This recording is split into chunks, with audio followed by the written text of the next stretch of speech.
नमस्कार and welcome to study GK. आज हम डिस्कस करने वाले हैं भारत के पहले सोलर मिशन आदित्य L1 के बारे में।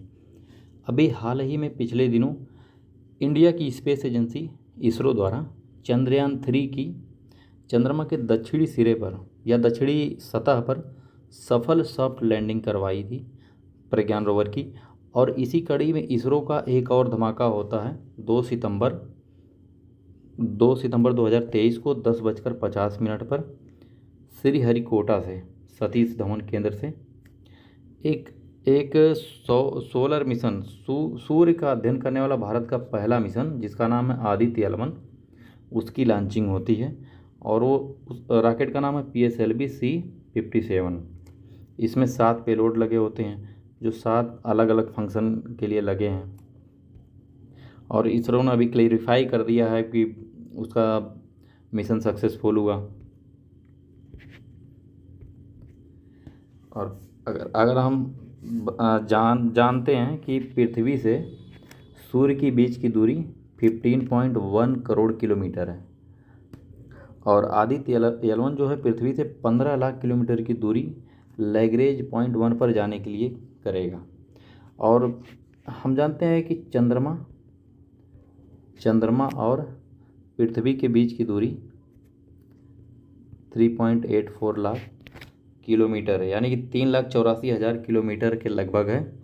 इस तरीके से जो आदित्य L1 दूरी तय करेगा वो चंद्रयान 3 से 4 टाइम ज़्यादा यानी 4 गुना ज़्यादा दूरी तय करेगा।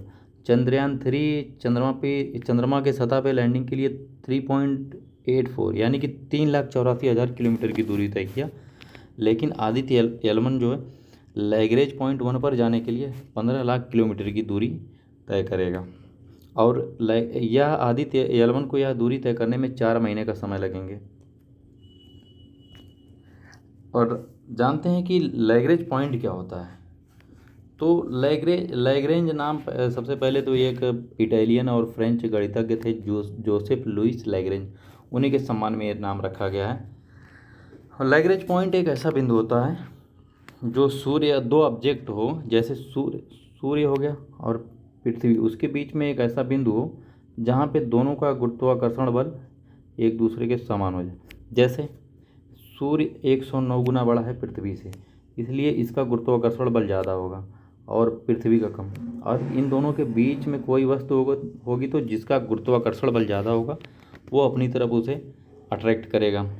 तो अगर किसी वस्तु को इस बीच वाली या सीधी लाइन से अगर हम पृथ्वी की तरफ ले जाएं तो धीरे धीरे सूर्य का गुरुत्वाकर्षण बल कम होता जाएगा और एक पॉइंट ऐसा आएगा जहां दोनों का गुरुत्वाकर्षण बल इस ऑब्जेक्ट पर समान हो जाएगा। वही पॉइंट लैग्रेंज पॉइंट होता है। और इस तरीके से 5 पॉइंट हैं।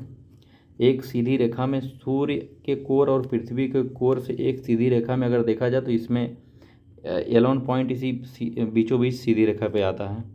और इस तरीके से 5 हैं, L1, L2, L3, L4 और L5। इन पाँचों की लोकेशन अलग अलग है। जिसमें अगर L1 पॉइंट की बात करें तो L1 पॉइंट जो है वो सूर्य से सबसे कम दूरी पे है। यानी कि अगर L1 पॉइंट की बात करें तो सबसे कम दूरी जो होगी L पॉइंट की बात करें तो सबसे कम दूरी L1 की ही होगी सूरज से। इसलिए किसी भी ऑब्जेक्ट को सूर्य का अध्ययन करना हो तो किसी भी प्रोब को L1 पॉइंट पर जाने के लिए वो सबसे सेफ रहता है। अब हम इमेज के माध्यम से समझ सकते हैं कि L1 पॉइंट है कहाँ। ये हमारा सन हो गया सोलर सिस्टम का और ये अर्थ है और ये बीच में L1 पॉइंट है। L2, L1 और L3 एक सीधी लाइन में, जबकि L4 और L5 एक अलग दिशा में है। आदित्य L1 का उद्देश्य क्या है? आदित्य L1 का उद्देश्य है कि जो सूर्य में धब्बे बनते हैं जिससे सोलर फ्लेयर्स निकलते हैं उसका अध्ययन करना।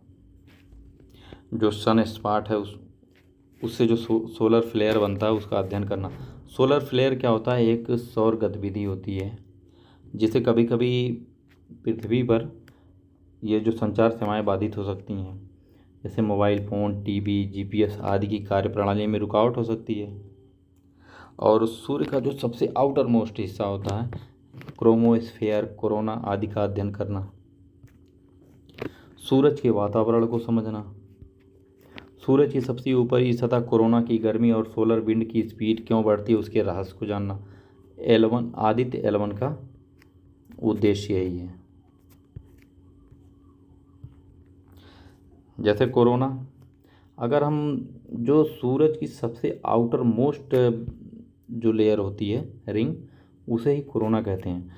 अगर सूर्य ग्रहण के समय जो सबसे रिंग में चमकने वाली चीज़ होती है उसे ही कोरोना कहते हैं। ये सूर्य का सबसे आउटर मोस्ट हिस्सा होता है।